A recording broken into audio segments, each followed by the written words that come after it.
नमस्कार दोस्तों, मैं हूं अवधेश, आपके अपने चैनल स्टडी नॉक नॉक में स्वागत करता हूं। तो आज हम लेके आए हैं एक नए सिक्के के बारे में कुछ जानकारी। तो चलिए शुरू करते हैं इस 5 रुपीज़ कॉइन के बारे में कुछ जानकारी। आखिर क्या ख़ास है इस 5 रुपीज़ कॉइन के बारे में हम सब इस वीडियो में बात करते हैं। तो उससे पहले हमारे चैनल स्टडी नॉक नॉक को कृपया सब्सक्राइब कर दीजिए, जिसमें हर प्रकार के न्यूमिस्मेटिक फील्ड संबंधी जानकारी, अदर जानकारी, एजुकेशन संबंधी जानकारी आपको इस चैनल के माध्यम से मिलती रहे। तो आई होप आपने चैनल को सब्सक्राइब कर दिया होगा। तो अब हम बात करते हैं आखिर क्या खास है इस 5 रुपीज़ कॉइन में। तो जैसा कि आप अगर हम इसके स्पेसिफिकेशन की बात करें तो ये जो कॉइन है दोस्तों 5 रुपीज़ कॉइन है, ठीक है।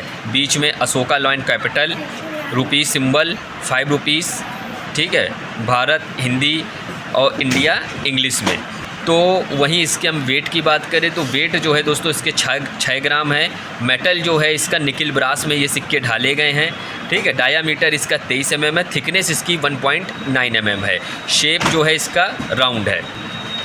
अब हम बात करते हैं इसके रिवर्स पोर्शन में। तो रिवर्स पोर्शन की बात करें तो जो रिवर्स पोर्शन ही इसको कुछ थोड़ा सा ख़ास बना देता है। तो रिवर्स पोर्शन जो है दोस्तों ये देखिए, तो रिवर्स पोर्शन में जो ये पोर्ट्रेट अंकित है तो ये एक कॉमेमोरेटिव कॉइन को इंडिकेट करता है, जो कि एक स्मारक सिक्के हैं, ठीक है।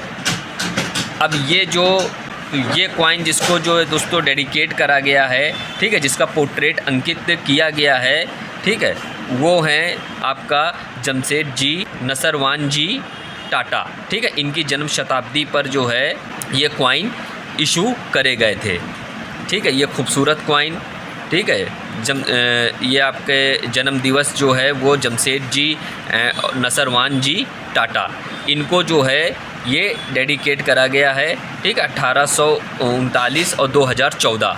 तो ये कॉइन जो इशू करे गए थे दोस्तों 2014 में इशू करे गए थे। वहीं अगर हम इसके ठीक है एज की बात करें तो एज जो है वो ये देखिए रिडिड एज में ये कॉइन इशू करे गए हैं। ये रिडिड एज है, ठीक है। और ये चारों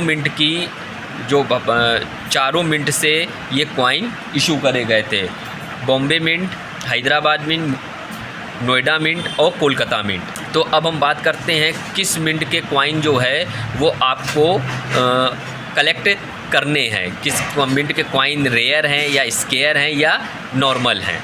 तो हम सब इस वीडियो में बात करते हैं। तो वहीं अगर हम मिंट की बात करें तो जो बॉम्बे मिंट का मिंट मार्क है दोस्तों, उसका मिंट मार्क आपका डायमंड है, जो कि अभी आप देख रहे हैं। ये जो कॉइन है ये बॉम्बे मिंट का कॉइन है, ठीक है, जिसका ये देखिए डायमंड शेप आपका मिला हुआ बना हुआ है। तो सन के नीचे आप देख रहे हैं बॉम्बे मिंट का जो मिंट मार्क है वो डायमंड मिंट मार्क है। वहीं अगर ये नोएडा मिंट का होता तो इसकी जगह डायमंड की जगह डॉट मिंट मार्क होता, और हैदराबाद का होता तो हैदराबाद का स्टार मिंट मार्क होता, और कोलकाता मिंट का होता तो कोलकाता मिंट का दोस्तों कोई भी मिंट मार्क नहीं होता है।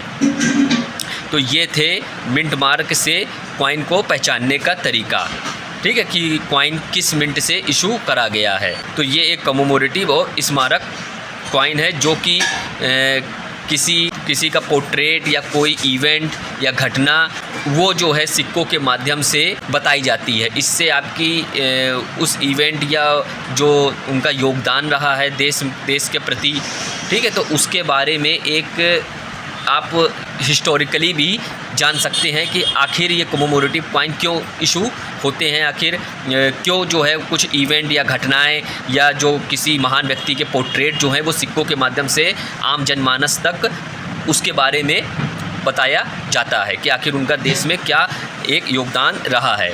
तो ये होते हैं कमेमोरेटिव कॉइन। अब हम दोस्तों बात करते हैं न्यूमिस्मेटिक के हिसाब से। अगर हम बात करें तो ये कॉइन कितना कलेक्टेबल है। तो दोस्तों ये कॉइन जो है, कॉइन की जो प्राइस होते हैं वो डिपेंड करते हैं उसकी मिंटिंग के ऊपर। मिंटिंग है उसमें कोई एरर है, यूनिक एरर है, तो उससे प्राइस जो हैं वो हाइक होते हैं। तो वहीं अगर हम इस कॉइन की बात करें तो जो बॉम्बे मिंट का कॉइन है ये अभी भी नॉर्मल की कैटेगरी में है, बॉम्बे मिंट और कोलकाता मिंट, ठीक है। ये जो कॉइन आप देख रहे हैं बॉम्बे मिंट का, ये अभी एक नॉर्मल कॉइन की कैटेगरी में है। अगर एज ए हॉबी आप इसको चारों मिनट के हिसाब से कलेक्ट कर सकते हैं, अगर आप न्यू कलेक्टर्स हैं, ठीक है। और एक सभी कॉइन को कलेक्ट करने की अगर हॉबी है तो आप इसको कलेक्ट कर सकते हैं। वहीं कोलकाता मिंट का जो कॉइन है वो भी नॉर्मल है। वहीं अगर हम बात करें नोएडा और हैदराबाद, तो इसके कॉइन जो हैं अभी कुछ स्क्वायर की कैटेगरी में आते हैं, कलेक्ट कर सकते हैं, लेकिन प्राइस अभी भी इसकी ज़्यादा हाइक नहीं है, ठीक है।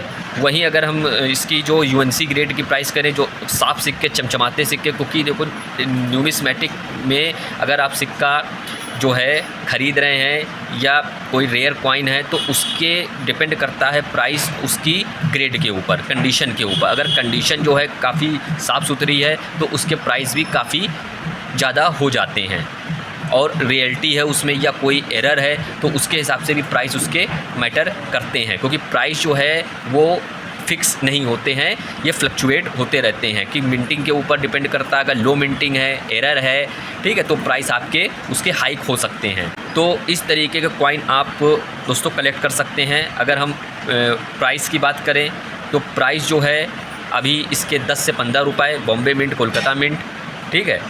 एस्टिमेटेड प्राइस है, प्राइस दोस्तों बढ़ भी सकते हैं और इसी के आसपास भी रह सकते हैं। वहीं अगर हम जो नोएडा मिंट और हैदराबाद मिंट उसकी बात करें तो उसके जो भी प्राइस हैं वो डिपेंडिंग करते हैं इसकी कंडीशन के ऊपर।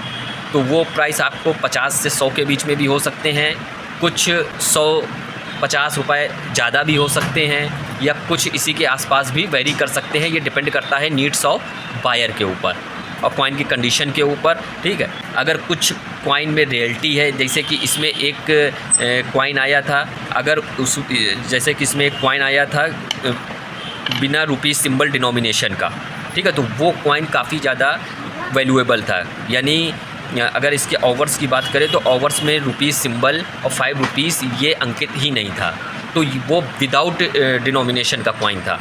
तो आपको इस कॉइन में कुछ एरर भी देखनी पड़ती है। अगर मान लीजिए एरर है कॉइन, ठीक है, जैसे डाई शिफ्टिंग एरर है या विदाउट डिनोमिनेशन की एरर है या कोई म्यूल कॉइन है, तो इस तरीके के कॉइन को भी आपको पहचानना आना चाहिए।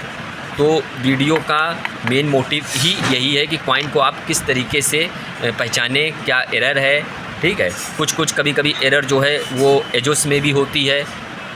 अब जैसे ये रेडिड एज के कॉइन है, ठीक है, लेकिन कुछ कॉइन कभी कभी प्लेन एज में भी आ जाते हैं, तो वो रेयर की कैटेगरी में या स्केयर की कैटेगरी में आ जाते हैं अगर वो प्लेन एज में कॉइन इशू नहीं हुए हैं। लेकिन कभी कभी एरर के कारण जो है वो कॉइन आ जाते हैं, तो ये आपको एरर भी पहचाननी आनी चाहिए। डिफरेंट टाइप की एरर्स भी कॉइन में होती है।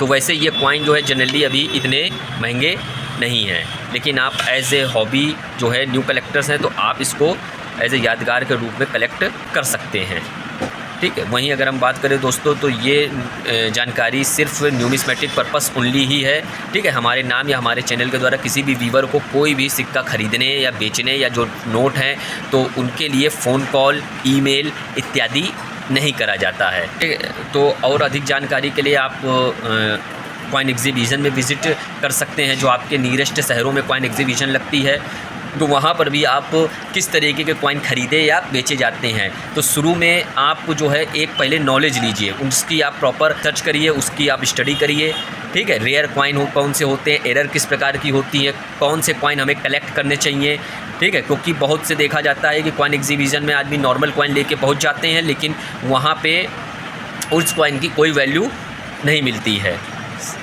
ठीक है। सिर्फ उससे जो फेस वैल्यू होती है उससे 5-10 रुपये ज़्यादा ही आपको मिलते हैं। फिर आप जो है वो आपके हाथों में निराशा लगती है, क्योंकि प्रॉपर आपको इन्फॉर्मेशन ना होने के कारण ही ये सब होता है। क्योंकि इसकी बुक्स भी आती है, बुक्स में भी आप पता कर सकते हैं कि कौन से कॉइन जो हैं उसकी क्या कीमत है, ठीक है, और मार्केट में उसकी क्या कीमत चल रही है, और सबसे बड़ी बात किन कॉइन को आपको कलेक्ट करना है, ठीक है। तो जो अगर आप इन्वेस्ट कर रहे हैं तो रेयर कॉइन पर ही आप उसका ही ज़्यादातर कलेक्शन करिए, ठीक है। रेयर कॉइन का ही आप, रेयर नंबर्स नोट हो गए, रेयर कॉइन हो गए, उसका ही कलेक्शन आप करिए। एरर कॉइन्स हैं उनका आप कलेक्शन कर सकते हैं, क्योंकि ये कॉइन जो हैं ये ईज़िली सेल होते हैं। इन तरीक़ों से आप एक अच्छे न्यूमिस्मेटिक और अच्छा अक्के संग्राहक जो हैं आप बन सकते हैं। तो आई होप आपको एक छोटी सी जानकारी अच्छी लगी होगी। तो हमारे चैनल को कृपया लाइक करिए, शेयर करिए, सब्सक्राइब करिए। धन्यवाद।